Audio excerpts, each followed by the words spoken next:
Good afternoon. Good afternoon, ma'am. Good afternoon. Ma'am. Good afternoon. Good afternoon. Good afternoon, Miss. എല്ലാരും സുഖായിരിക്കുന്നോ? സുഖായിരിക്കുന്നു.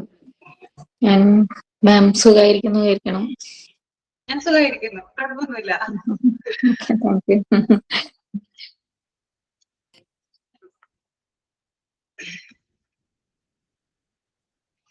കഴിച്ചു, 1:30 കഴിച്ചു. നല്ല ചോറും സാമ്പാറും ചെമ്മീനുണ്ട് കൂട്ടി കഴിച്ചു.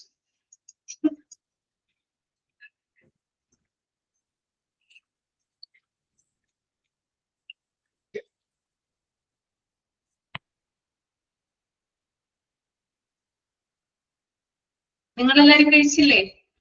ലഞ്ച് കഴിച്ചില്ലേ?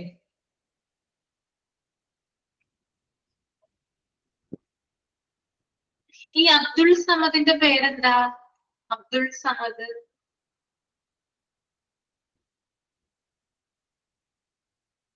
പേര് പറയാവോ?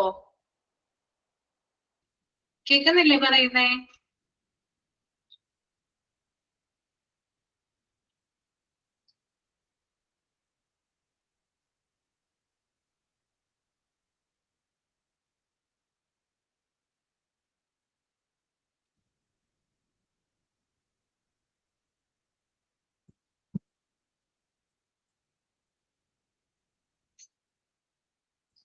ഓക്കെ, അപ്പൊ നമുക്ക് സ്റ്റാർട്ട് ചെയ്യാം.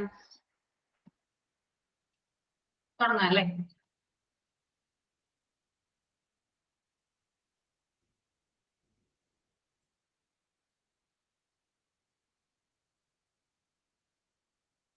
ഇനി നമ്മൾ എടുക്കാനുള്ളത് സ്റ്റാഫ് നഴ്സ് അല്ലേ? Staff nurse.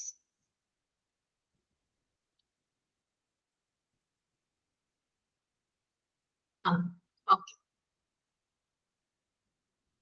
ഞാൻ മൈക്ക് ഓഫ് ആക്കുവാണ് കേട്ടോ.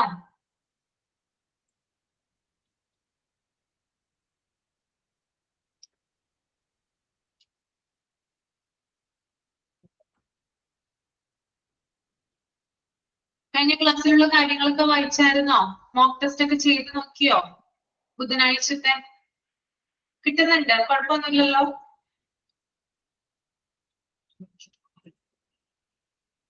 Okay, staff nurse കേട്ടോ.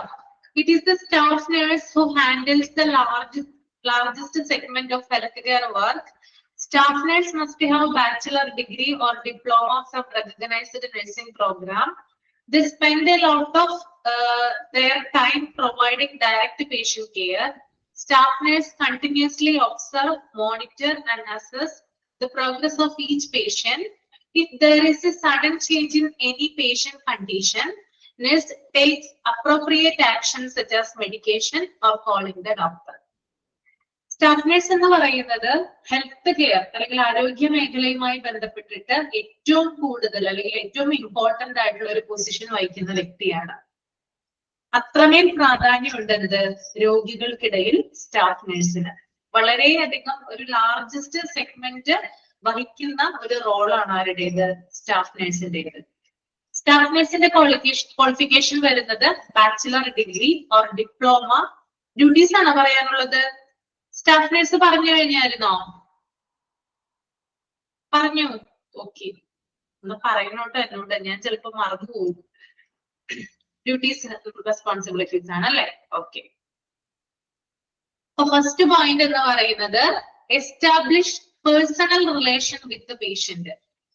അതായത് പേഷ്യന്റുമായിട്ട് ഒരു പേഴ്സണൽ റിലേഷൻ ഉണ്ടാക്കുക എന്നുള്ളത് സ്റ്റാഫ് നഴ്സിന്റെ ഡ്യൂട്ടീസ് ആൻഡ് റെസ്പോൺസിബിലിറ്റീസ് വരുന്നതാണ്. അതായത് അവരുമായിട്ടൊരു ഇമോഷണൽ ബോണ്ടിങ് അല്ലെങ്കിൽ അവരുമായിട്ട് കൂടുതലായിട്ട് ഇപ്പൊ വ്യക്തിപരമായിട്ടുള്ള കാര്യങ്ങൾ മനസ്സിലാക്കുക അല്ലെങ്കിൽ അവരെ കൂടുതൽ തിരിച്ചറിയുക എന്നുള്ളത് ഇവരുടെ ആദ്യത്തെ ഡ്യൂട്ടിയിൽ വരുന്നതാണ് കേട്ടോ. ഒരു പേഴ്സണൽ റിലേഷൻ കീപ്പ് ചെയ്യുക.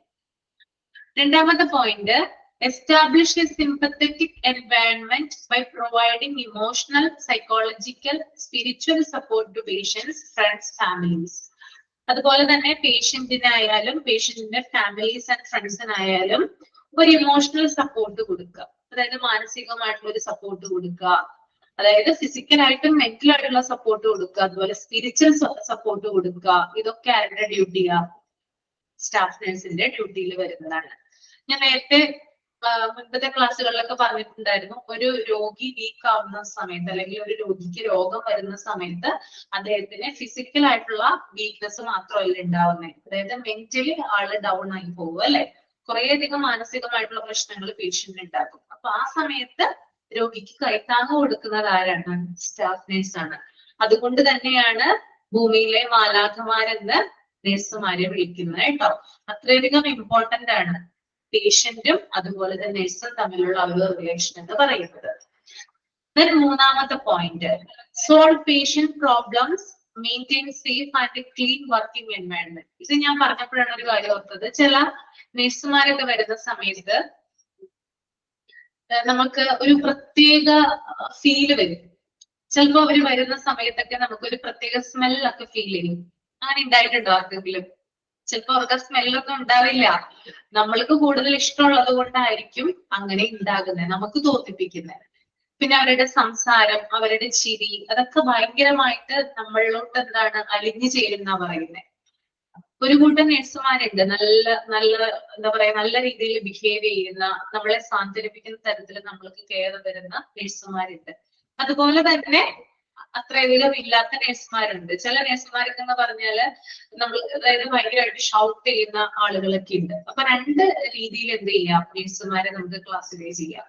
അപ്പൊ ഏറ്റവും കൂടുതൽ മെജോറിറ്റി നമ്മൾ കാണുന്നത് ഇത്തരത്തിലുള്ള, അതായത് ഈ ട്രെയിനിങ് പ്രോഗ്രാമുകളൊക്കെ മറ്റൊക്കെ കണ്ടക്ട് ചെയ്തിട്ടാണ് എന്ത് ചെയ്യുന്നത്, അവര് ജോലിക്ക് കയറുന്നത്. അപ്പൊ അവർക്ക് വേണ്ടിയിട്ടുള്ള പരിശീലനങ്ങളും കാര്യങ്ങളും ഒക്കെ ഹോസ്പിറ്റലിൽ കൊടുത്തിട്ടുണ്ടാകും. അപ്പൊ രോഗികളുമായിട്ട് നല്ല രീതിയിൽ എന്താ പറയാ അവരുമായിട്ട് മുന്നോട്ട് പോകുക എന്നുള്ളത് അവരുടെ ഡ്യൂട്ടി എന്ന് പറയുന്നത്. അതുകൊണ്ട് തന്നെ അത്തരത്തിലുള്ള റെസ്പോൺസിബിലിറ്റീസ് ആണ് ഇവിടെ കൊടുത്തിരിക്കുന്നത്. Next, solve patients problems, maintain safe and clean working environment. അതുപോലെ തന്നെ പേഷ്യന്റ് എന്തെങ്കിലും പ്രശ്നങ്ങൾ ഉണ്ടെങ്കിൽ അത് സോൾവ് ചെയ്യുക എന്നുള്ളത് സ്റ്റാഫ് നഴ്സിന്റെ ഡ്യൂട്ടിയാണ്. അതുപോലെ തന്നെ നല്ലൊരു സേഫ് ആയിട്ടുള്ളതും ക്ലീൻ ആയിട്ടുള്ള ഒരു വർക്കിംഗ് എൻവയൺമെന്റ് മെയിൻറ്റെയിൻ ചെയ്ത് കൊണ്ടുപോകേണ്ടതും സ്റ്റാഫ് നഴ്സിന്റെ ഡ്യൂട്ടിയിൽ വരുന്നതാണ്. Next one, medication administration and storage procedure. അതായത് മരുന്ന് കൊടുക്കുന്നതുമായി ബന്ധപ്പെട്ടിട്ടുള്ള കാര്യങ്ങള്, അതുപോലെ മരുന്ന് സൂക്ഷിക്കുന്നതുമായിട്ടുള്ള കാര്യങ്ങള്, ഇതൊക്കെ മെയിൻറ്റെയിൻ ചെയ്യേണ്ടത് ആരാണ്? സ്റ്റാഫ് നഴ്സാണ്. Document patient care service by charting. ഇനി പേഷ്യന്റിന്റെ ഡീറ്റെയിൽസ്, എല്ലാ വിവരങ്ങളും രേഖപ്പെടുത്തി ചാർട്ടിംഗ് നടത്തുക എന്നുള്ളതും സ്റ്റാഫ് നഴ്സിന്റെ ഡ്യൂട്ടിയിൽ വരുന്നതാണ്. Next, maintain patient confidence and keep information confidential. പേഷ്യന്റിന്റെ കോൺഫിഡൻസ് അഥവാ ആത്മവിശ്വാസം വർദ്ധിപ്പിക്കുക, അതുപോലെ തന്നെ പേഷ്യന്റിന്റെ വിവരങ്ങൾ വളരെ കോൺഫിഡൻഷ്യൽ ആയിട്ട്, വളരെ രഹസ്യമായിട്ട്, മറ്റുള്ളവർക്കൊന്നും പാസ് ചെയ്യാതെ വളരെ കോൺഫിഡൻഷ്യൽ ആയിട്ട് സൂക്ഷിക്കേണ്ടതും സ്റ്റാഫ് നഴ്സിന്റെ റെസ്പോൺസിബിലിറ്റിയാണ്. Next, maintain the inventory checking. അതായത് എന്തൊക്കെ സാധനങ്ങളാണ്, ഇപ്പൊ നഴ്സുമാർക്ക് ചില മരുന്നുകളുമായി ബന്ധപ്പെട്ട കാര്യങ്ങളായിരിക്കാം, എന്തൊക്കെ ഇൻവെന്ററീസ് ആണ് ഉള്ളത്, എന്തൊക്കെയാണ് മെയിൻറ്റെയിൻ ചെയ്തത്, അതൊക്കെ ചെക്ക് ചെയ്യാനുള്ള ഇത് കൊടുക്കുന്നത് സ്റ്റാഫ് നഴ്സിനാണ്. ചിലപ്പോൾ മരുന്നൊക്കെ തീർന്നു പോകുമ്പോൾ അത് പെട്ടെന്ന് എടുപ്പിക്കേണ്ടതും, അതുപോലെ തന്നെ ഏതൊക്കെ മരുന്നുകളാണ് സ്റ്റോക്ക് ഔട്ട് ആയിട്ടുള്ളതെന്നും അതൊക്കെ സൂചിപ്പിക്കേണ്ടത് ആരാണ്? സ്റ്റാഫ് നഴ്സാണ്. Last point, maintain professional and technical knowledge by attending educational workshop. Staff നഴ്സിന്റെ പ്രൊഫഷണൽ ആൻഡ് ടെക്നിക്കൽ നോളജ് വർദ്ധിപ്പിക്കുന്നതിന് വേണ്ടിയിട്ട് എഡ്യൂക്കേഷണൽ വർക്ക്ഷോപ്പുകൾ കണ്ടക്ട് ചെയ്യുക. ധാരാളം ട്രെയിനിങ് പ്രോഗ്രാമുകളും അതുപോലെ സെമിനാറുകളും ഒക്കെ ഉണ്ടാവുമല്ലോ, അതൊക്കെ അറ്റൻഡ് ചെയ്തിട്ട് അവരുടെ നോളജ് വർദ്ധിപ്പിക്കുക എന്നുള്ളതും ഇതില് വരുന്നത്. ഇത്രയുമാണ് സ്റ്റാഫ് നഴ്സിന്റെ ഡ്യൂട്ടീസ് ആൻഡ് റെസ്പോൺസിബിലിറ്റീസ് വരുന്നത് കേട്ടോ. ക്ലിയർ ആണോ? ഓക്കെ ആണോ? ഓക്കെ. നെക്സ്റ്റ് വൺ ആണ്, നെക്സ്റ്റ് കാറ്റഗറി നഴ്സിംഗ് അസിസ്റ്റന്റ് ആണ് കേട്ടോ. Nursing assistant or assistant. Nursing is individual who works under a staff nurse in supportive role under. Assistants have duties like helping patients with their basic needs. They must be completed short-term diploma course of nursing. ഞാൻ ഈ വായിക്കുന്നതിൽ എന്തെങ്കിലും മിസ്റ്റേക്കുകൾ അല്ലെങ്കിൽ നിങ്ങളുടെ ടെക്സ്റ്റിൽ ഇതിൽ നിന്ന് വ്യത്യസ്തമായിട്ടാണ് കൊടുത്തിരിക്കുന്നതെങ്കിൽ എന്നോടൊന്ന് പറയണം കേട്ടോ. അതൊന്ന് നോട്ട് ചെയ്യാം. ഞാൻ ഏതൊരു കാര്യം വായിക്കുമ്പോഴും നിങ്ങൾ അതൊന്ന് നോട്ട് ചെയ്യണം. ടെക്സ്റ്റിൽ നിന്ന് വ്യത്യസ്തമായിട്ടാണ് ഇതിനകത്ത് കൊടുത്തിരിക്കുന്നതെന്ന് നോട്ട് ചെയ്യുക കേട്ടോ. എന്തെങ്കിലും വ്യത്യാസം ഉണ്ടോ? അതുപോലെ തന്നെയാണോ ടെക്സ്റ്റിൽ കൊടുത്തിരിക്കുന്നത്? ആണോ? ഓക്കെ. അപ്പൊ നഴ്സിംഗ് അസിസ്റ്റന്റ് എന്ന് പറയുന്നത് സ്റ്റാഫ് നഴ്സിന്റെ അണ്ടറിൽ വർക്ക് ചെയ്യുന്നതാ. സ്റ്റാഫ് നഴ്സിന്റെ അണ്ടറിൽ വർക്ക് ചെയ്യുന്ന ആളുകളാണ് എന്ത് നഴ്സിംഗ് അസിസ്റ്റന്റുമാര്. ഇനി ഈ നഴ്സിംഗ് അസിസ്റ്റന്റിന്റെ ജോലി എന്ന് പറയുന്നത് പേഷ്യൻസിനെ ഹെൽപ്പ് ചെയ്യാണ്. എങ്ങനെയാണ്? അതായത് അവരുടെ ബേസിക് നീഡ്സ്, അടിസ്ഥാന ആവശ്യങ്ങൾ നിറവേറ്റുന്നതിന് വേണ്ടിയിട്ട് ജോലി ചെയ്യുന്ന വ്യക്തികളാണ് ആര്? നഴ്സിംഗ് അസിസ്റ്റന്റുമാര് കേട്ടോ. പേഷ്യന്റിന്റെ ബേസിക് നീഡ്സ് നിറവേറ്റുന്നതിന് വേണ്ടിയിട്ട് വർക്ക് ചെയ്യുന്ന ആളുകളെയാണ് നഴ്സിംഗ് അസിസ്റ്റന്റ് എന്ന് വിളിക്കുന്നത്. ഇനി ഇവരുടെ ക്വാളിഫിക്കേഷൻ വരുന്നത് ഷോർട്ട് ടേം ഡിപ്ലോമ കോഴ്സ് ആണ്. അതായത് ഹ്രസ്വ കാലയളവില് നഴ്സിംഗ് ഡിപ്ലോമ കോഴ്സ് പാസ്സായിട്ടുള്ള ആളുകളാണ് എന്ത് ഈ ഒരു നഴ്സിംഗ് അസിസ്റ്റന്റ് ആയിട്ട് വർക്ക് ചെയ്യുന്ന ആളുകൾ കേട്ടോ. ഓക്കെ, ഇനി അവരുടെ ഡ്യൂട്ടീസ് ആൻഡ് റെസ്പോൺസിബിലിറ്റീസ് നോക്കാം. First point, help patients use the bathroom. അതായത് ബാത്റൂം യൂസ് ചെയ്യുന്ന സമയത്ത് പേഷ്യൻസിനെ സഹായിക്കുക എന്നുള്ളതാണ്. ഓക്കെ, ഇപ്പൊ ടോയ്ലറ്റിലൊക്കെ പോകുന്ന സമയത്തായാലും ഇപ്പൊ കുളിക്കുന്ന സമയത്തായാലും ഒക്കെ സഹായിക്കുക, ഹെൽപ്പ് ചെയ്യുക എന്നുള്ളതാണ് ഇവരുടെ ഒരു ഡ്യൂട്ടി.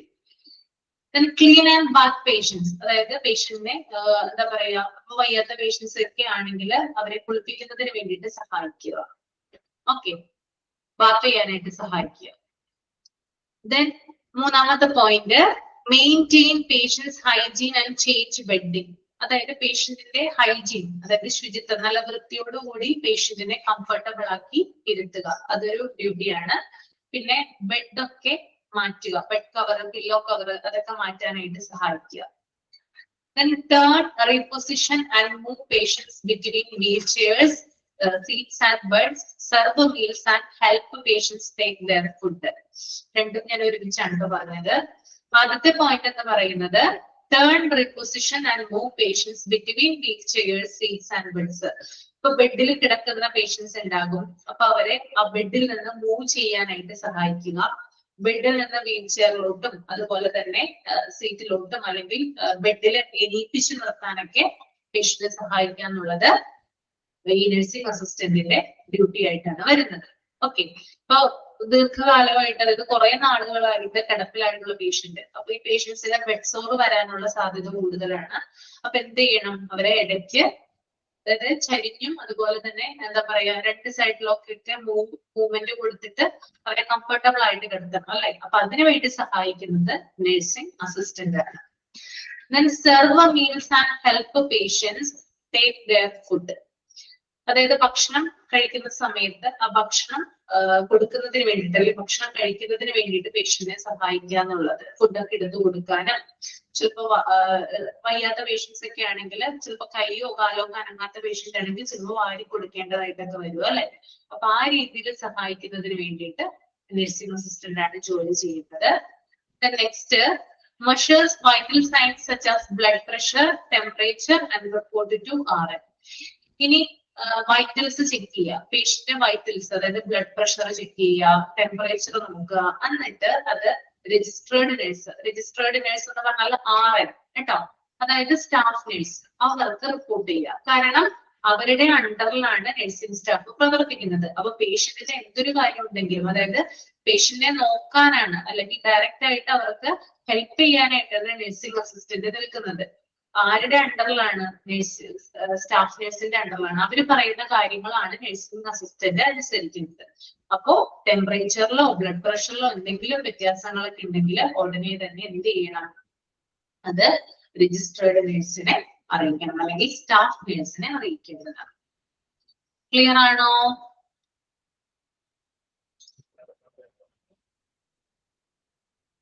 എന്തെങ്കിലും ഡൗട്ട് ഉണ്ടോ ഈ ചാപ്റ്ററുമായി ബന്ധപ്പെട്ട്? ഈ ചാപ്റ്റർ കഴിഞ്ഞു കേട്ടോ നമ്മുടെ.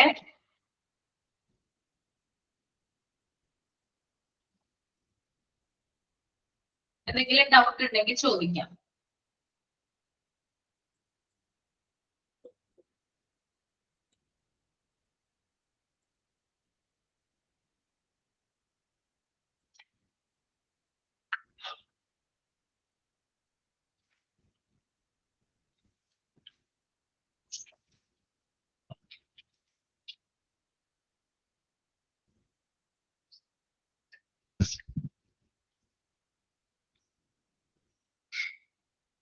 No doubts? ഡൗട്ടൊന്നുമില്ല? എല്ലാം ക്ലിയർ ആയി? എല്ലാം ഓക്കെ ആണ് അല്ലെ? അപ്പൊ നമുക്ക് അടുത്ത ചാപ്റ്ററിലോട്ട് മൂവ് ഓൺ ചെയ്താലോ? അടുത്ത ചാപ്റ്റർ നോക്കാം. ഏത് ചാപ്റ്റർ ആയിരിക്കും? ഗസ് ചെയ്യാമോ?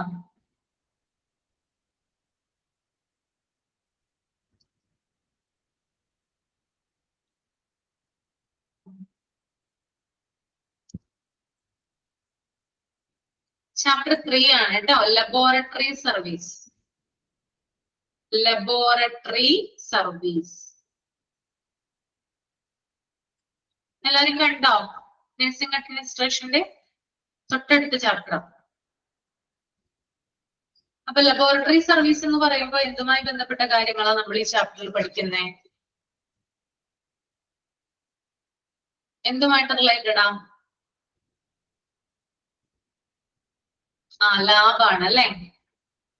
യെസ്, ലബോറട്ടറിയുമായി ബന്ധപ്പെട്ടിട്ടുള്ള കാര്യങ്ങൾ അല്ലെ? ലബോറട്ടറി നൽകുന്ന സേവനങ്ങള്, അവിടെ എന്തൊക്കെയാണ് നടക്കുന്നത്, എന്തൊക്കെയാണ് ഉപയോഗിക്കുന്നത്, അങ്ങനെ ലബോറട്ടറിയുമായി കണക്റ്റഡ് ആയിട്ടുള്ള എല്ലാത്തരം കാര്യങ്ങളും നമ്മൾ ഈ ചാപ്റ്ററിൽ പഠിക്കും. ഓക്കെ, അപ്പൊ നിങ്ങൾ ഒരു കാര്യം ചെയ്യാം, ഫസ്റ്റ് പേജ് റീഡ് ചെയ്യാം കേട്ടോ. ഫസ്റ്റ് പേജ് ഫുൾ ആയിട്ട് റീഡ് ചെയ്യുക, അതിനുശേഷം തമ്പ് ചെയ്യുക.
ഓക്കെ, കഴിഞ്ഞു. അപ്പൊ ഫസ്റ്റ് തന്നെ ഒരു ഇൻട്രൊഡക്ഷൻ കൊടുത്തിട്ടുണ്ട്, അത് ഞാൻ വായിക്കാം.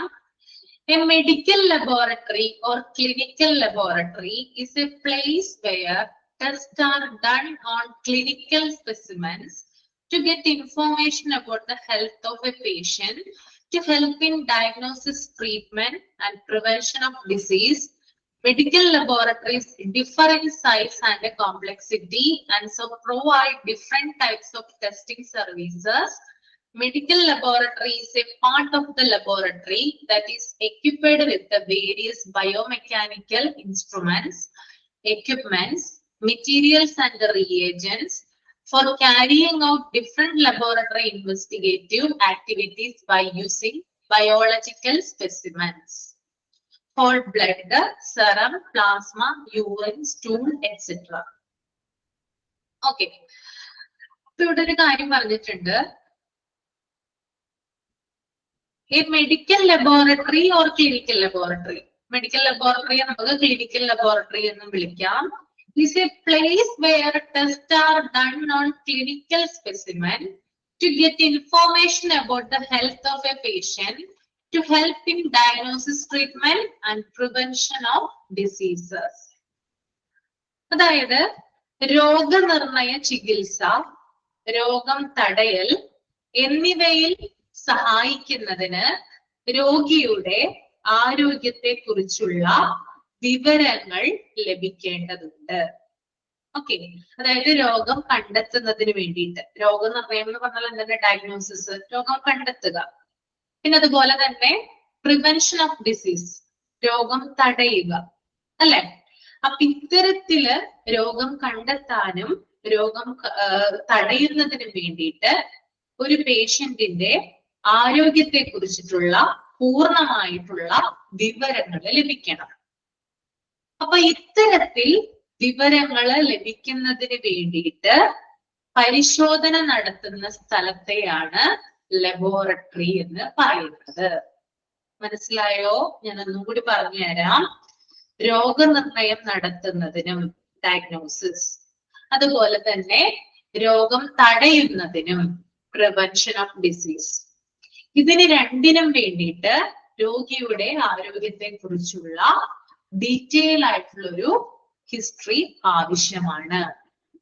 ഇത്തരത്തില് രോഗിയുടെ ആരോഗ്യത്തെ കുറിച്ചുള്ള പരിശോധനകൾ നടത്തുന്ന സ്ഥലത്തെയാണ് ലബോറട്ടറി എന്ന് പറയുന്നത്. ക്ലിയർ ആണോ? ഓക്കെ ആണോ? ഓക്കെ, ഫുള്ള് കഴിഞ്ഞിട്ടില്ല കേട്ടോ, ഇനിയും പറയാം. അപ്പൊ നമുക്കറിയാം, നമ്മൾക്കിപ്പോ ഒരു രോഗം വന്നു എന്ന് വിചാരിക്കാം. രോഗം വന്നു കഴിഞ്ഞാല് നമ്മൾ ആദ്യം ആരുടെ അടുത്താ പോവുക? എന്തെങ്കിലും അസുഖം വന്നു കഴിഞ്ഞാൽ ആരുടെ അടുത്ത് പോവും? ആരുടെ അടുത്താ പോവുക? അസുഖം വന്നു കഴിയുമ്പോ ഡോക്ടർ, അല്ലെ? ഡോക്ടറുടെ അടുത്താ പോവുക. അപ്പൊ നമ്മൾ ആദ്യം ഡോക്ടറുടെ അടുത്ത് ചെല്ലുമ്പോൾ നമ്മളുടെ സിംറ്റംസ് ഒക്കെ പറയും, അല്ലെ? നമ്മൾക്ക് എന്താണ് അസ്വസ്ഥതകൾ ഉള്ളത്, അല്ലെങ്കിൽ നമുക്ക് ലക്ഷണങ്ങൾ എന്തൊക്കെയാണുള്ളത്, എന്താണ് ബുദ്ധിമുട്ട്, ഇങ്ങനെയുള്ള കാര്യങ്ങളൊക്കെ നമ്മൾ ഡോക്ടറുടെ അടുത്ത് പറയും. അങ്ങനെ പറഞ്ഞു കഴിയുമ്പോൾ അദ്ദേഹം എന്ത് ചെയ്യും? സിംറ്റംസ് വെച്ചിട്ട്, ലക്ഷണങ്ങൾ വെച്ചിട്ട് നമ്മളെ പരിശോധിക്കും. അപ്പൊ ഡോക്ടർ പറയും ഇന്ന രോഗമാകാം, അല്ലെങ്കിൽ ഈ രോഗമാണെന്ന് ഡോക്ടർ എന്ത് ചെയ്യും? ആ ഡോക്ടറുടെ ആ ഫയല് അല്ലെങ്കിൽ ആ ഒരു കടലാസിൽ എഴുതും. എഴുതി കഴിഞ്ഞിട്ട് അതിനനുസരിച്ചുള്ള മരുന്നുകൾ താഴെ പ്രിസ്ക്രൈബ് ചെയ്യും. നമ്മളത് മെഡിക്കൽ ഷോപ്പിൽ നിന്ന് വാങ്ങിക്കും, വീട്ടിലോട്ട് പോകും, മരുന്ന് കഴിക്കും. ചിലപ്പോൾ 5 ദിവസത്തെ മരുന്നായിരിക്കും കഴിക്കുന്നത്. ആന്റിബയോട്ടിക്സ് ഒക്കെ ആണെങ്കിൽ 5 ദിവസം 7 ദിവസം ഒക്കെ ഉണ്ടാവും. പക്ഷെ അത് കഴിഞ്ഞിട്ടും നമ്മുടെ അസുഖം മാറുന്നില്ല. മരുന്ന് കഴിക്കുന്നുണ്ട്, പക്ഷെ അസുഖത്തിൽ വ്യത്യാസമൊന്നും വരുന്നില്ല. അപ്പൊ വീണ്ടും നമ്മൾ ആ ഡോക്ടറെ അടുത്ത് തന്നെ വരും, അല്ലെ? അപ്പൊ ഡോക്ടർ പറയും ഇനി ടെസ്റ്റ് ചെയ്യണം, അല്ലെ? കാരണം ലക്ഷണങ്ങൾ വെച്ചിട്ട് ഡോക്ടർ പ്രിസ്ക്രൈബ് ചെയ്ത മരുന്ന് രോഗിയിൽ ഫലിക്കുന്നില്ല. അപ്പൊ വേറെ എന്തെങ്കിലും ഡിഫിക്കൽട്ടീസ് രോഗിക്ക് ഉണ്ടാകാം. പക്ഷെ അത് ഡോക്ടറിന് കണ്ടുപിടിക്കാൻ പറ്റില്ല. കാരണം ടെസ്റ്റുകൾ ചെയ്താലാണത് കണ്ടുപിടിക്കാനായിട്ട് സാധിക്കുക. അപ്പൊ ടെസ്റ്റുകൾ നടത്തും. അപ്പൊ ടെസ്റ്റുകൾ നടത്തി കഴിയുമ്പോഴാണ് എന്ത് ചെയ്യുക? ചിലപ്പോൾ രോഗം കണ്ടുപിടിക്കുക. രോഗം കണ്ടുപിടിക്കപ്പെട്ട് കഴിഞ്ഞാൽ അതിനനുസരിച്ചുള്ള മരുന്ന് ഡോക്ടർ എഴുതുകയും പിന്നീട് രോഗം മാറുകയും ചെയ്യുന്നു. ഇങ്ങനെയല്ലേ പ്രൊസീജിയർ നടക്കുന്നേ? ആണോ? നമ്മൾ ഓരോരുത്തരും ഇങ്ങനെയല്ലേ പോകുന്നേ? യെസ്. അപ്പൊ 70% ഡയഗ്നോസിസ് അഥവാ രോഗനിർണയം നടത്തുന്നത് ടെസ്റ്റുകളിലൂടെയാണ്. ഓക്കെ, ഏറിയ പങ്കും രോഗം എന്താണെന്ന് കണ്ടുപിടിക്കപ്പെടുന്നത് ടെസ്റ്റിലൂടെ മാത്രമാണ്. അപ്പൊ ടെസ്റ്റിലൂടെയാണ് നമുക്ക് ഓരോ കാര്യങ്ങള് മനസ്സിലാവുക. അപ്പൊ ഈ ടെസ്റ്റുകൾ നടത്തുന്നത് എന്തിലൂടെയാണ്? ക്ലിനിക്കൽ സ്പെസിമെൻസ് വഴിയാണ്, അല്ലെ? രോഗി വെറുതെ ചെന്ന ലബോറട്ടറിയിൽ നിന്നാൽ ടെസ്റ്റ് ആവില്ല, അല്ലെ? ക്ലിനിക്കൽ സ്പെസിമെൻസ് കൊടുത്തു കഴിഞ്ഞാല് ടെസ്റ്റുകൾ നടത്തുകയും അതിലൂടെ രോഗം നിർണ്ണയിക്കപ്പെടുകയും ചെയ്യുന്നു. അപ്പൊ എന്താണ് ഈ ക്ലിനിക്കൽ സ്പെസിമെൻ? അവിടെ കൊടുത്തിട്ടുണ്ട്, ഏറ്റവും താഴെയൊക്കെ കൊടുത്തിട്ടുണ്ട് എന്താണ് ക്ലിനിക്കൽ സ്പെസിമെൻ കേട്ടോ. ക്ലിനിക്കൽ സ്പെസിമെൻ എന്ന് പറയുന്നത് ഒരു ബയോളജിക്കൽ സ്പെസിമെൻ ആണ്. ഓക്കെ, അതായത് ഹ്യൂമൻ ബോഡിയിൽ നിന്ന് രോഗനിർണയത്തിന് വേണ്ടി കളക്ട് ചെയ്യുന്ന സാമ്പിൾസ് ആണത് ക്ലിനിക്കൽ സ്പെസിമെൻസ്. ഒന്നും കൂടി ഞാൻ പറഞ്ഞു തരാം. ഹ്യൂമൻ ബോഡി അഥവാ മനുഷ്യ ശരീരത്തിൽ നിന്ന് രോഗനിർണയത്തിന് അഥവാ ഡയഗ്നോസിസിന് വേണ്ടി കളക്ട് ചെയ്യുന്ന സാമ്പിളുകളെയാണ് ക്ലിനിക്കൽ സ്പെസിമെൻ എന്ന് പറയുന്നത്. For example blood, urine, serum, plasma, stool, ഇതൊക്കെ എന്താണ്? ക്ലിനിക്കൽ സ്പെസിമെൻ ആണ്, അല്ലെ? നമ്മുടെ രോഗത്തിനനുസരിച്ച് ടെസ്റ്റ് ചെയ്യാൻ കൊടുക്കുന്ന ബോഡി ഫ്ലൂയിഡ്സിനും വ്യത്യാസം വരാം, അല്ലെ? ചിലപ്പോ ചില കേസിൽ ബ്ലഡ് കൊടുക്കാം നമ്മള്, അല്ലെങ്കിൽ ചിലപ്പോ യൂറിൻ കൊടുക്കാം, അല്ലെങ്കിൽ പ്ലാസ്മ കൊടുക്കാം, സെറം കൊടുക്കാം, സ്റ്റൂള് കൊടുക്കാം, അല്ലെ? അപ്പൊ അത് രോഗത്തിന്റെ വ്യത്യാസത്തിനനുസരിച്ച് സ്പെസിമെനിൽ വ്യത്യാസം വരുന്നതാണ്. അപ്പൊ ഈ സ്പെസിമെനിലൂടെയാണ് എന്ത് നടത്തുന്നത്? ടെസ്റ്റുകൾ നടത്തുന്നത്. ഓക്കെ, അപ്പൊ ഇത്തരത്തിൽ ക്ലിനിക്കൽ സ്പെസിമെനിന്റെ പരിശോധന നടത്തുന്ന സ്ഥലത്തെയാണ് ലബോറട്ടറി അഥവാ പരീക്ഷണശാല എന്ന് വിശേഷിപ്പിക്കുന്നത്. ക്ലിയർ ആണോ പറഞ്ഞത്? ഇനി ഒന്നും കൂടി പറഞ്ഞുതരാം കേട്ടോ, ഒരു പ്രാവശ്യം കൂടി പറഞ്ഞുതരാം. അതായത് ഒരു രോഗിയുടെ രോഗനിർണയം നടത്താനും ആ രോഗത്തെ തടയാനും അവർക്ക് ചികിത്സ കൊടുക്കാനും രോഗിയുടെ ആരോഗ്യ വിവരങ്ങൾ പൂർണ്ണമായും ലഭ്യമാകണം. അത്തരം വിവരങ്ങൾ ലഭിക്കുന്നതിന് വേണ്ടി ക്ലിനിക്കൽ സ്പെസിമെൻസിൽ ടെസ്റ്റുകൾ നടത്തുന്ന സ്ഥലത്തെയാണ് ലബോറട്ടറി എന്ന് പറയുന്നത്. ഒരു പ്രാവശ്യം കൂടി പറയാം, എന്തെങ്കിലും ക്ലാരിഫിക്കേഷൻ വേണമെങ്കിൽ ചോദിച്ചാൽ മതി കേട്ടോ. ഒരു രോഗിയുടെ രോഗനിർണയം നടത്താനും ആ രോഗത്തെ തടയാനും അവർക്ക് ചികിത്സ കൊടുക്കാനും രോഗിയുടെ ആരോഗ്യ വിവരങ്ങൾ പൂർണ്ണമായും ലഭിക്കണം. അത്തരം വിവരങ്ങൾ ലഭിക്കുന്നതിന് വേണ്ടി ക്ലിനിക്കൽ സ്പെസിമെൻസിൽ ടെസ്റ്റുകൾ നടത്തുന്ന സ്ഥലത്തെ ലബോറട്ടറി എന്ന് വിളിക്കാം. അതാണ് ആ ഒരു ഫസ്റ്റ് 2-3 സെന്റൻസിന്റെ എക്സ്പ്ലനേഷൻ ആണ് ഞാനിപ്പോ പറഞ്ഞത് കേട്ടോ. ഇനി അടുത്ത ഒരു ഇതില് പറയുന്നുണ്ട്, medical laboratories differ in size and complexity and so provide different types of testing services. അതായത് ഈ മെഡിക്കൽ ലബോറട്ടറി എന്ന് പറഞ്ഞാല് പലതരത്തിലുള്ളതാണ്, അതിൽ പല വലിപ്പത്തിലുള്ളതാണ്, അല്ലെ? ചെറിയ ലാബ് തൊട്ട് വലിയ ലാബ് വരെ ഉണ്ട്. എല്ലാ സ്ഥലത്തും ഒരുപോലെ വലിപ്പത്തിലുള്ള ലാബുകളായിരിക്കും നമ്മൾ കാണുന്നത്. ചില ഏരിയ ചെല്ലുമ്പോൾ ചെറിയ ലാബായിരിക്കും ഉണ്ടാവുക, ഇനി മറ്റു പല സ്ഥലങ്ങളിൽ ചെല്ലുമ്പോൾ വലിയ ലാബായിരിക്കും ഉണ്ടാവുക, അല്ലെ?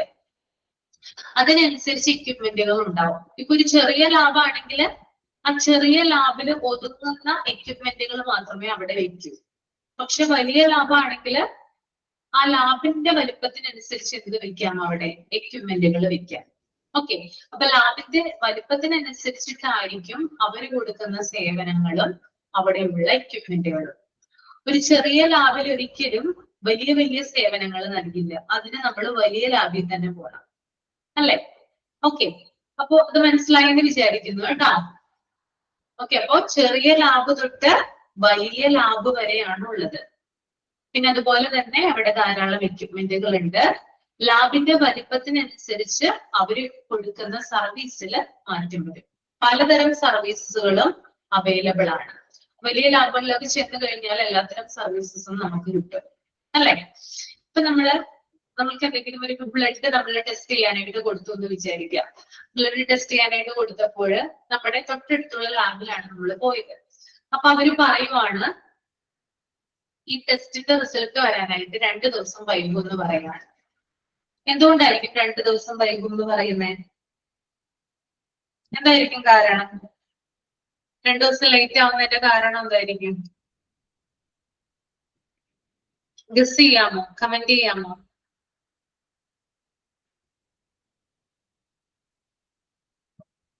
ഒന്ന് ആലോചിച്ച് നോക്കിയേ. they will send outside. ഇവിടെ കമന്റ് ചെയ്തിട്ടുണ്ട് പ്രിൻസ്. അതായത് അവിടെ അതിനനുസരിച്ചിട്ടുള്ള സൗകര്യങ്ങൾ ഉണ്ടാവില്ല. അപ്പൊ എന്ത് ചെയ്യും? ഔട്ട്സോഴ്സ് ചെയ്യും, അല്ലെ? അതായത് ടെസ്റ്റുകളൊക്കെ റെഫറൽ യൂണിറ്റിന് കൊടുക്കും. അതായത് ഒരു എന്താ പറയാ, മെയിൻ ബ്രാഞ്ച് ഉണ്ടാവും, അങ്ങോട്ട് എന്ത് ചെയ്യും? ഇത് പാസ് ചെയ്യും. എന്നിട്ട് അവിടെയാണ് എന്ത് ചെയ്യുക? ടെസ്റ്റുകൾ നടത്തുക. അപ്പൊ റിസൾട്ട് വരാനായിട്ട് ലേറ്റ് ആവും. ഓക്കെ, അപ്പോ ഈ ലാബിനനുസരിച്ച് അല്ലെങ്കിൽ ചെറിയ ലാബില് അതിനുള്ള സൗകര്യങ്ങൾ ഇല്ലെങ്കിൽ വലിയ ലാബിലോട്ടായിരിക്കും ആ സാമ്പിള് അയക്കുന്നത്. പിന്നീട് അവിടെ നിന്നായിരിക്കും നമുക്ക് ടെസ്റ്റ് റിസൾട്ടുകൾ കിട്ടുന്നത്. അപ്പൊ ഒരു ലാബിൽ പലതരത്തിലുള്ള എക്യുപ്മെന്റുകളാണ് യൂസ് ചെയ്യുന്നത്. കുറെ തരം എക്യുപ്മെന്റുകൾ യൂസ് ചെയ്യുന്നുണ്ട്. ബയോമെഡിക്കൽ ഇൻസ്ട്രുമെന്റ്സ് യൂസ് ചെയ്യുന്നുണ്ട് ലാബില്. എന്തിനാണ്? സാമ്പിൾസ് മെഷർ ചെയ്യാനും എക്സാമിൻ ചെയ്യാനും വേണ്ടിയിട്ട് ബയോമെഡിക്കൽ ഇൻസ്ട്രുമെന്റ്സ് യൂസ് ചെയ്യുന്നു. അതുപോലെ തന്നെ എക്യുപ്മെന്റുകൾ യൂസ് ചെയ്യുന്നുണ്ട്. അതായത് സ്മോൾ ടു ലാർജ്, ചെറിയ എക്യുപ്മെന്റുകൾ തുടങ്ങി വലിയ എക്യുപ്മെന്റുകൾ വരെ ഉണ്ട്, അല്ലെ? മൈക്രോസ്കോപ്പ് ഉണ്ട്, അതുപോലെ ടെസ്റ്റ് ട്യൂബ് ഉണ്ട്. ടെസ്റ്റ് ട്യൂബ് എന്തിനു വേണ്ടിയിട്ടാണ് ഉപയോഗിക്കുന്നത്? ടെസ്റ്റ് ട്യൂബ് എന്തിനാ ലാബിൽ ഉപയോഗിക്കുന്നത്? മിക്സിങ്ങിനും ഹീറ്റിങ്ങിനും ഒക്കെ ആയിട്ടാണ് ടെസ്റ്റ് ട്യൂബ് യൂസ് ചെയ്യുന്നത്. പിന്നെ ഓട്ടോക്ലേവ് ഉണ്ട് സ്റ്റെറിലൈസ് ചെയ്യാനായിട്ട് അല്ലേ. ഓക്കെ, ഓട്ടോക്ലേവ് ഉപയോഗിക്കുന്നുണ്ട്. പിന്നെ അതുപോലെ തന്നെ വേറെ കുറെ അധികം എക്യുപ്മെന്റുകൾ അവിടെ യൂസ് ചെയ്യുന്നുണ്ട്, ലബോറട്ടറിയിൽ യൂസ് ചെയ്യുന്നുണ്ട്. പിന്നെ അതുപോലെ തന്നെ എക്യുപ്മെന്റിന്റെ കൂട്ടത്തിൽ തന്നെ വേറൊരു കാര്യമുണ്ട്, മെറ്റീരിയൽസ് ആൻഡ് റീഏജൻസ്. ഓക്കെ, കെമിക്കൽസ് ഒക്കെ യൂസ് ചെയ്യാറുണ്ട് അല്ലെ ലബോറട്ടറിയിൽ. ഇപ്പൊ സോഡിയം സിട്രേറ്റ് പോലുള്ള കെമിക്കലുകൾ യൂസ് ചെയ്യാറുണ്ട്. ബ്ലഡ് കോട്ടാവാതിരിക്കാനാണ് ഇത്തരത്തിലുള്ള, അതായത് ബ്ലഡ് സാമ്പിൾ ഒക്കെ കളക്ട് ചെയ്ത് വെക്കുമ്പോൾ അത് കോട്ട് ചെയ്യാനായിട്ട് പാടില്ല അല്ലെ. അപ്പൊ സോഡിയം സിട്രേറ്റ് പോലുള്ള കെമിക്കലുകൾ ലബോറട്ടറിയിൽ യൂസ് ചെയ്യും. അപ്പൊ ഇത്തരത്തില് കുറെ അധികം കാര്യങ്ങൾ അവിടെ യൂസ് ചെയ്യുന്നുണ്ട്, ലബോറട്ടറിയിൽ യൂസ് ചെയ്യുന്നുണ്ട് കേട്ടോ. ഓക്കെ, അപ്പൊ നോക്കിയാൽ നിങ്ങള് medical laboratory is a part of laboratory that is equipped with the various biomechanical instruments. ഞാൻ പറഞ്ഞു എക്സാമിൻ ചെയ്യാൻ, മെഷർ ചെയ്യാൻ അല്ലേ. പിന്നെ എക്യുപ്മെന്റുകൾ ഉണ്ട്, ഓട്ടോക്ലേവ് ഉണ്ട്, അതുപോലെ തന്നെ മൈക്രോസ്കോപ്പ് ഉണ്ട്. ഇത്തരത്തിലുള്ള എക്യുപ്മെന്റുകൾ യൂസ് ചെയ്യുന്നുണ്ട്. റീഏജൻസ് യൂസ് ചെയ്യുന്നുണ്ട്, കെമിക്കൽസ് യൂസ് ചെയ്യുന്നുണ്ട്. ഇതൊക്കെ എന്തിനു വേണ്ടിയിട്ടാണ്? ഈ ലബോറട്ടറിയിൽ ടെസ്റ്റുകൾ നടത്തുന്നതിന് വേണ്ടിയിട്ടാണ് യൂസ് ചെയ്യുന്നത്. ഇൻട്രൊഡക്ഷൻ മനസ്സിലായോ? പാരഗ്രാഫ് ഓക്കെ അല്ലേ?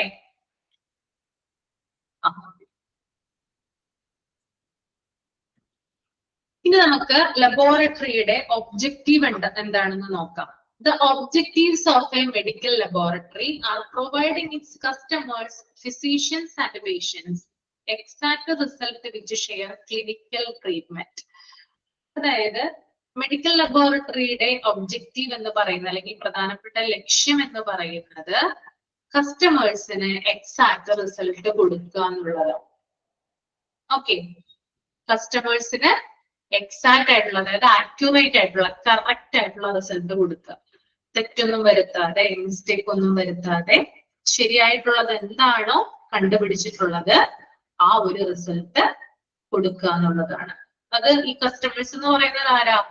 ഫിസീഷ്യൻസ് വരാം, ഡോക്ടർക്ക് നേരിട്ട് കൊടുക്കാം അല്ലെ. അതുപോലെ തന്നെ പേഷ്യൻസിനും നേരിട്ട് കൊടുക്കാം.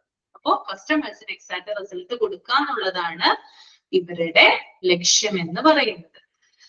പിന്നെ അടുത്തത് functional divisions of lab service ആണ് കേട്ടോ. Lab services can be classified into 5 divisions.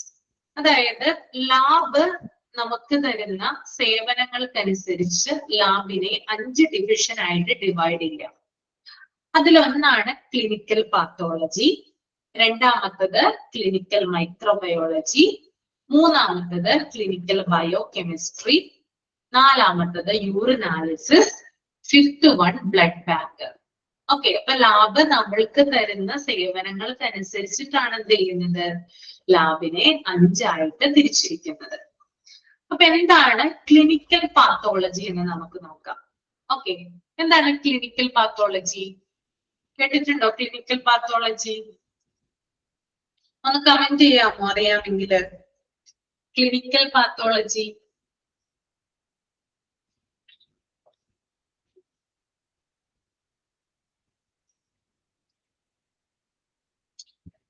ആരും കേട്ടിട്ടില്ല? അനു തമ്പ് ചെയ്തിട്ടുണ്ട്, കേട്ടിട്ടില്ല എന്ന് പറഞ്ഞു.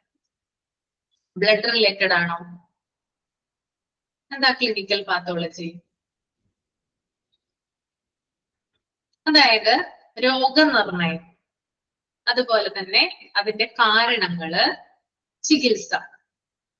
ഓക്കെ, ഡയഗ്നോസിസ്, റീസൺസ്, ട്രീറ്റ്മെന്റ് എന്നിവയെ കുറിച്ചിട്ടുള്ള പഠനത്തെയാണ് ക്ലിനിക്കൽ പാത്തോളജി എന്ന് പറയുന്നത്.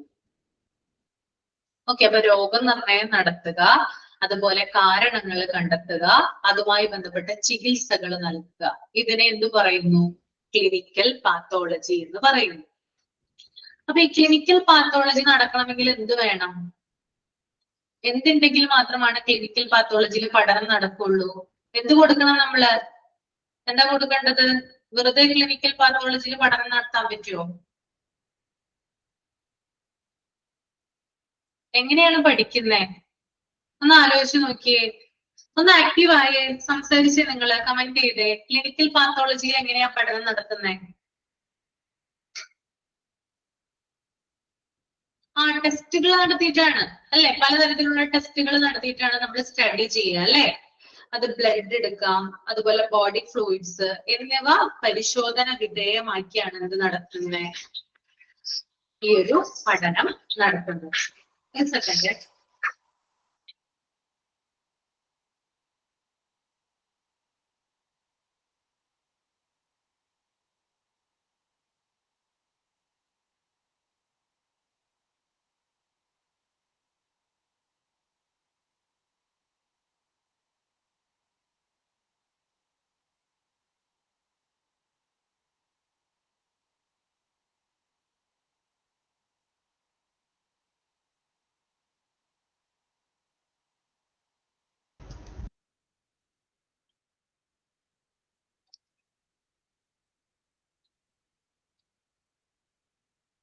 ഓക്കെ, അപ്പൊ നമ്മൾ പറഞ്ഞത് ഇതാണ്. ക്ലിനിക്കൽ പാത്തോളജി എന്ന് പറഞ്ഞാല് രോഗനിർണയം, അതിന്റെ കാരണങ്ങള്, ചികിത്സ ഇവയെ കുറിച്ചുള്ള പഠനമാണ് clinical pathology. Blood, body fluids എന്നിവ പരിശോധന വിധേയമാക്കി സ്റ്റഡി ചെയ്യുന്നതാണ് എന്ത്, ക്ലിനിക്കൽ പാത്തോളജി. ക്ലിയർ ആണോ? ഓക്കെ അല്ലേ ക്ലിനിക്കൽ പാത്തോളജി? ആ, നെക്സ്റ്റ് വൺ ക്ലിനിക്കൽ മൈക്രോബയോളജി ആണ്. അതെന്താണെന്ന് നോക്കാം അല്ലെ. മൈക്രോബയോളജി എന്ന് പറഞ്ഞാൽ എന്താ? മൈക്രോബയോളജി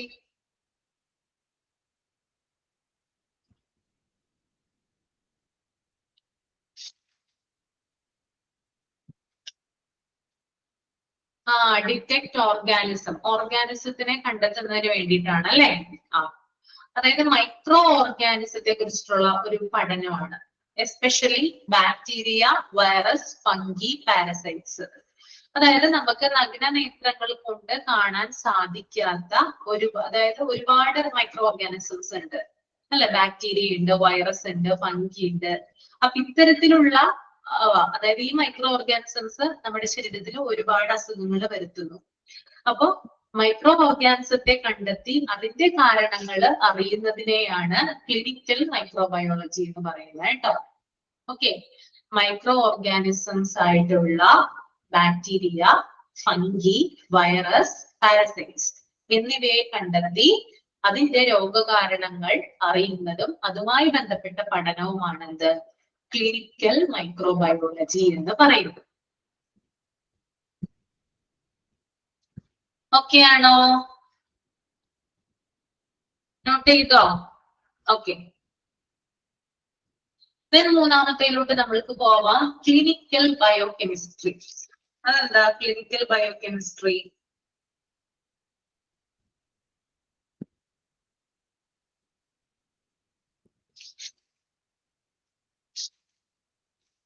എന്താണ് ക്ലിനിക്കൽ ബയോകെമിസ്ട്രി?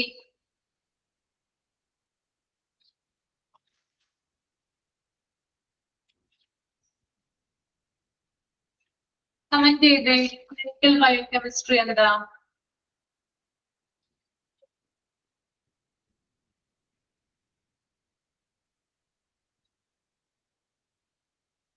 അതായത് കെമിക്കൽസ്, എൻസൈംസ് ഇതിനെയൊക്കെ കണ്ടെത്തുന്നതിന് വേണ്ടിയിട്ടാണ് അല്ലെ ക്ലിനിക്കൽ ബയോകെമിസ്ട്രി എന്ന് പറയുന്നത്. നമ്മുടെ ബോഡിയുടെ ഉള്ളിലെ കെമിക്കൽസ്, അതുപോലെ തന്നെ എൻസൈംസ് ഇതിനൊക്കെ ഫൈൻഡ് ചെയ്യുന്നതാണ് എന്ത്, ക്ലിനിക്കൽ ബയോകെമിസ്ട്രി എന്ന് പറയുന്നത്.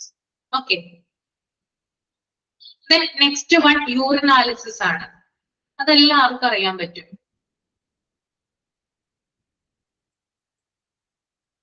റൂട്ടീൻ യൂറിൻ ടെസ്റ്റ് ആണ് കേട്ടോ. അതായത് പതിവായിട്ട് നടത്തുന്ന യൂറിൻ ടെസ്റ്റുകൾ. നമുക്കറിയാം, നമ്മൾക്ക് എന്തെങ്കിലും അസുഖങ്ങൾ വന്നു കഴിയുവാണെങ്കിൽ, ഇപ്പോ കൗണ്ടിന്റെ ഭാഗത്ത് അല്ലെങ്കിൽ യൂറിൻ റിലേറ്റഡ് ആയിട്ടുള്ള ഇഷ്യൂസ് ഒക്കെ വരുമ്പോൾ യൂറിൻ ടെസ്റ്റ് ചെയ്യാൻ കൊടുക്കാറുണ്ട് അല്ലെ. അപ്പൊ കുറെ അധികം ടെസ്റ്റുകൾ അതിനകത്ത് നടത്തും അല്ലെ. യൂറിൻ ഇൻഫെക്ഷൻ, യൂറിനറി ട്രാക്ട് അല്ലെ ഇൻഫെക്ഷൻ എന്ന് പറഞ്ഞാൽ, അതായത് നമുക്ക് യൂറിനിൽ എന്തെങ്കിലും പ്രശ്നങ്ങളൊക്കെ ഉണ്ടെങ്കിൽ അത് കണ്ടെത്തുന്നതിന് വേണ്ടിയിട്ടാണ്. അപ്പൊ കുറെ അധികം കാര്യങ്ങൾ അവിടെ നോക്കാറുണ്ട്, ആ ടെസ്റ്റിൽ നോക്കാറുണ്ട്. അപ്പൊ പതിവ് പരിശോധനകളാണ് കേട്ടോ യൂറിനാലിസിസ് എന്ന് പറയുന്നത്. യൂറിൻ ഇൻഫെക്ഷനുമായി ബന്ധപ്പെട്ടിട്ടുള്ള പതിവ് പരിശോധനകളാണ്. ഓക്കെ ആണോ?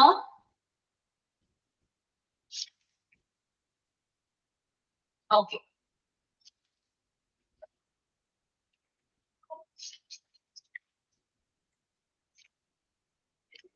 ഇനി ലാസ്റ്റ് വൺ ബ്ലഡ് ബാങ്ക് ആണ് കേട്ടോ. Blood bank. ബ്ലഡ് ബാങ്ക് എന്ന് പറഞ്ഞാൽ എന്താ ഉദ്ദേശിക്കുന്നേ? എന്താ അവിടെ ഉദ്ദേശിക്കുന്ന ബ്ലഡ് ബാങ്ക്?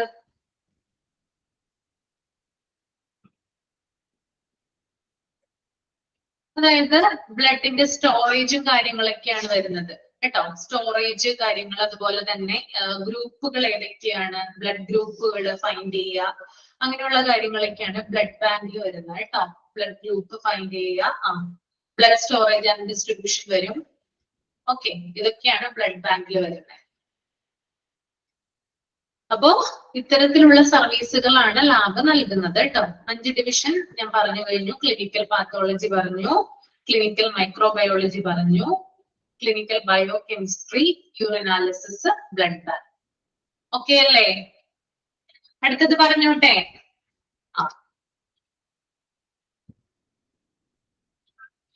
നെക്സ്റ്റ് നമ്മള് ക്ലിനിക്കൽ പാത്തോളജിയില്, ക്ലിനിക്കൽ പാത്തോളജിയുടെ അണ്ടറിൽ കുറെ അധികം കാര്യങ്ങൾ വരുന്നുണ്ട്. അതൊന്ന് നമുക്ക് നോക്കാം. ഫസ്റ്റ് വൺ ഹെമറ്റോളജി ആണ്. ക്ലിനിക്കൽ പാത്തോളജിയുടെ അണ്ടറിൽ വരുന്നതാണ് ഹെമറ്റോളജി. എന്താണ് ഹെമറ്റോളജി? ഇതിനെ കുറിച്ചുള്ള പഠനമാണ് ഹെമറ്റോളജി. അതറിയാൻ പറ്റുമല്ലോ. സ്റ്റഡി ഓഫ് ബ്ലഡ് കേട്ടോ. അപ്പൊ സൈഡിൽ ഒന്ന് എഴുതി വെക്കുക കേട്ടോ. Study of blood, study of blood, haematology, study of blood.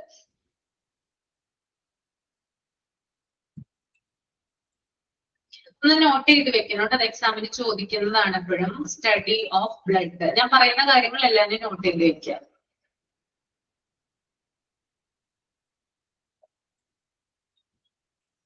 Okay, ഇനി ആദ്യത്തെ ടേബിളിൽ രണ്ടാമത് കൊടുത്തിട്ടുണ്ട് ഹിസ്റ്റോ പാത്തോളജി എന്നും പറഞ്ഞു കൊടുത്തിട്ടുണ്ട്. എന്താ അത് ഹിസ്റ്റോ pathology?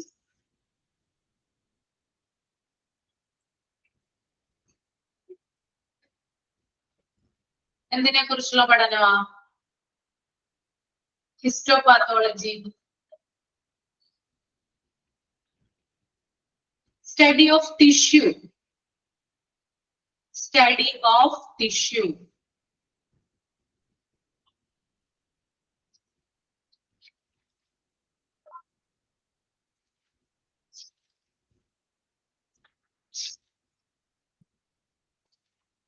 Study of tissue.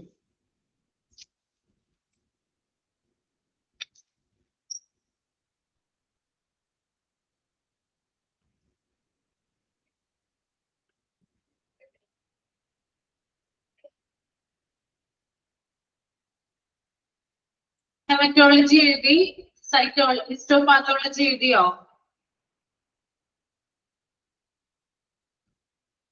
Histopathology എഴുതിയോ? അടുത്തത് പറഞ്ഞോട്ടെ. സൈറ്റോളജി കേട്ടോ. സൈറ്റോളജി എന്താണ്? Cytology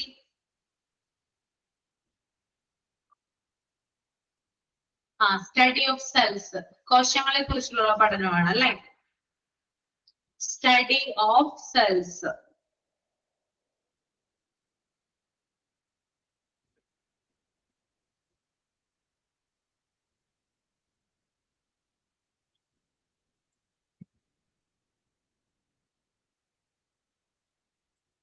Study of cells.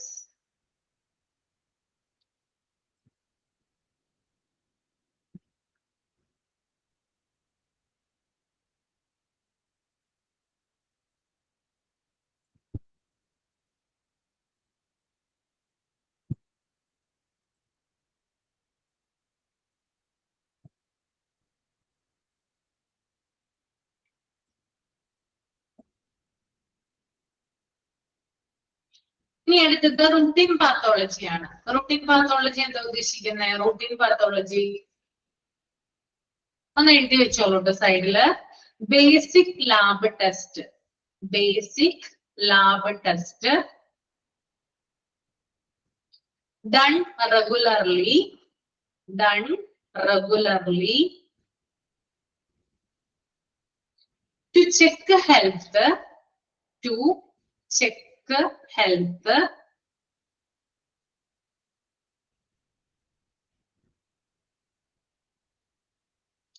and detect diseases.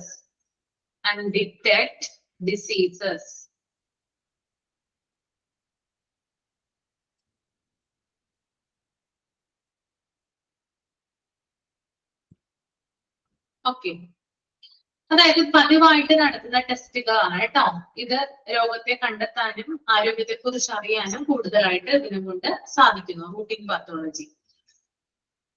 Okay, repeat ചെയ്യാം. Routine pathology, basic lab test done regularly to check health and detect disease.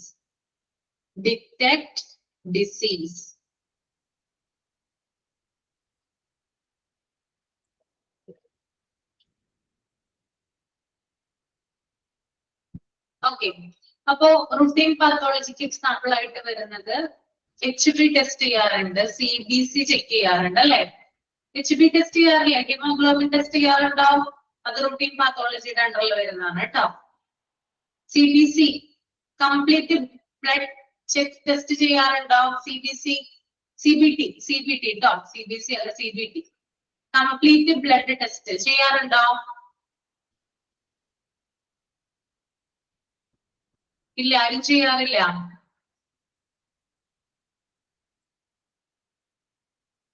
ഇതുവരെ ചെയ്തിട്ടില്ല.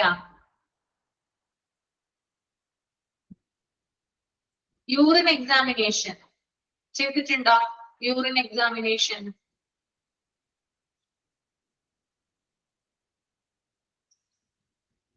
ചെയ്തിട്ടുണ്ട്. ബ്ലഡ് ഷുഗർ ചെക്ക് ചെയ്യാറുണ്ടോ? ഫാസ്റ്റിംഗിൽ ചെയ്തിട്ടുണ്ട്, ആഹാരം കഴിച്ചതിന് ശേഷം ടെസ്റ്റ് ചെയ്യാറുണ്ട് അല്ലെ? ഇതൊക്കെ റൂട്ടീൻ പാത്തോളജിയിൽ വരുന്നതാണ്. LFT ചെയ്തിട്ടുണ്ടോ? ലിവർ ഫങ്ഷൻ ടെസ്റ്റ് ഇല്ല, ചെയ്തിട്ടില്ല. SGOT, SGPT രണ്ട് ടെസ്റ്റുകൾ, പിന്നെ ബിലിറൂബിൻ, ഇതൊക്കെ LFTയിൽ വരുന്നതാണ് കേട്ടോ. ഓക്കെ, പിന്നെ ഇത് മിക്കവാറും ചെയ്തിട്ടുണ്ടാകും എല്ലാവരും. ലിപിഡ് പ്രൊഫൈൽ, കൊളസ്ട്രോൾ ചെക്ക് ചെയ്തിട്ടുണ്ടോ? ഉണ്ട്. ഓക്കെ, അപ്പൊ ഇതൊക്കെയാണ് ഇതിൽ വരുന്നത്, റൂട്ടീൻ പാത്തോളജിയിൽ വരുന്നത് കേട്ടോ. നമ്മൾ പതിവായിട്ട് നടത്തുന്ന പരിശോധനകളാണ് എന്ത്? Routine pathology. അതായത് ബ്ലഡ് ടെസ്റ്റ്, യൂറിൻ ടെസ്റ്റ് ഒക്കെ ഈ ഒരു റൂട്ടീൻ പാത്തോളജിയിലാണ് വരുന്നത്.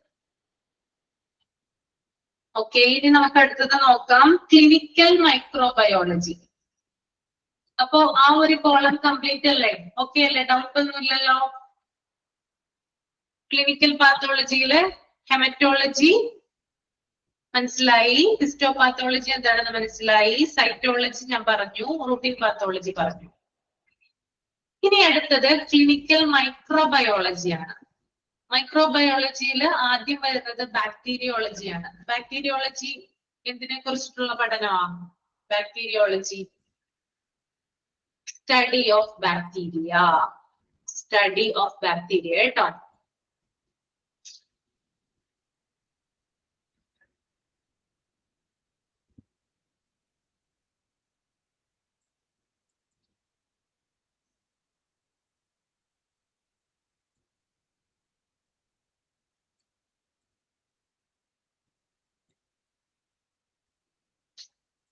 ഓക്കെ, ബാക്ടീരിയോളജി എന്ന് പറഞ്ഞാൽ സ്റ്റഡി ഓഫ് ബാക്ടീരിയയെ കുറിച്ചിട്ടുള്ള പഠനമാണ് കേട്ടോ.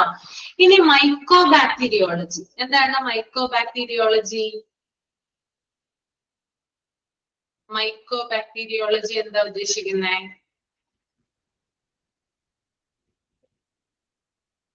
മൈക്കോ ബാക്ടീരിയോളജി സ്റ്റഡി ഓഫ് മൈക്കോബാക്ടീരിയ. ഓക്കെ, അതായത് ഫോർ എക്സാമ്പിൾ TB ഒക്കെ വരുത്തുന്നത് മൈക്കോബാക്ടീരിയ, ട്യൂബർക്യുലോസിസ്. അപ്പൊ അതിനെ കുറിച്ചിട്ടുള്ള പഠനമാണ് കേട്ടോ. Study of mycobacteria, MYCOBACTERIA. CTERIUM, mycobacteria. Then അടുത്തത് എല്ലാവർക്കും അറിയാവുന്ന കാര്യമാണ് വൈറോളജി. വൈറോളജി എന്താ? എന്തിനെ കുറിച്ചുള്ള പഠനം? Study of virus. Study of virus. Study of virus.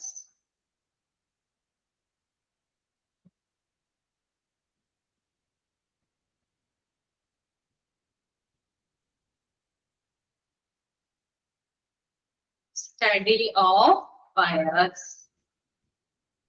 ഇനി നെക്സ്റ്റ് വൺ മൈക്കോളജി ആണ്. മൈക്കോളജി എന്താണ്? മൈക്കോളജി എന്തിനെ കുറിച്ചുള്ള പഠനം? മൈക്കോളജി.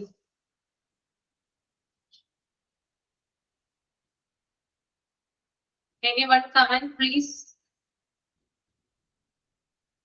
മൈക്കോളജി കേട്ടിട്ടില്ലേ?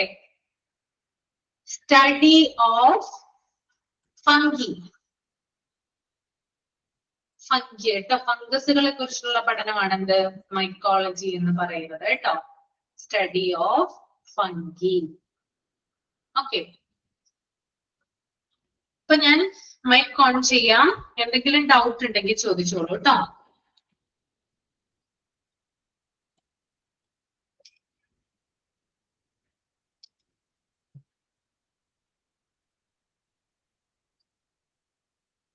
മൈക്ക് ഓൺ ചെയ്തിട്ടുണ്ട്. ഒന്ന് നോക്കൂ, നിങ്ങൾ വായിച്ചു നോക്കൂ. എന്നിട്ട് എന്തെങ്കിലും അതിൽ ഡൗട്ട് ഉണ്ടെങ്കിൽ ചോദിക്കാം.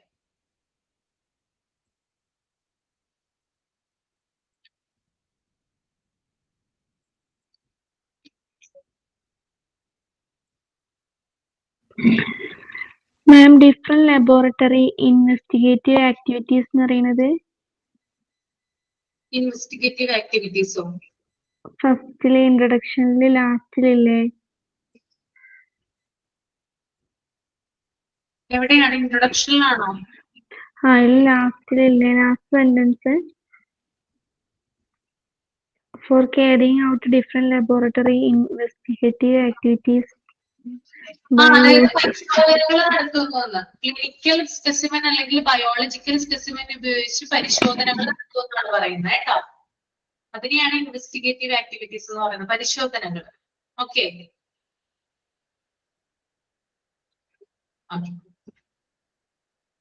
ക്ലിനിക്കൽ സ്പെസിമെൻ അല്ലെങ്കിൽ ബയോളജിക്കൽ സ്പെസിമെൻ രണ്ടും ഒന്ന് തന്നെയാണ് കേട്ടോ.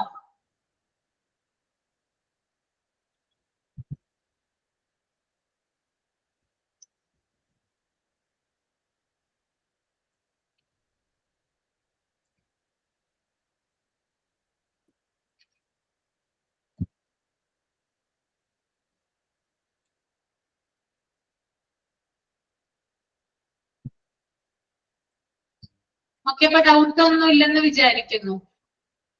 മൈൻഡ് ചെയ്തോട്ടെ. ഓക്കെ, അപ്പൊ അടുത്ത ക്ലാസ്സിൽ കാണാം കേട്ടോ. മൺഡേ കാണാം. Bye. Okay, thank you, ma'am. Thank you. Thank you, Miss.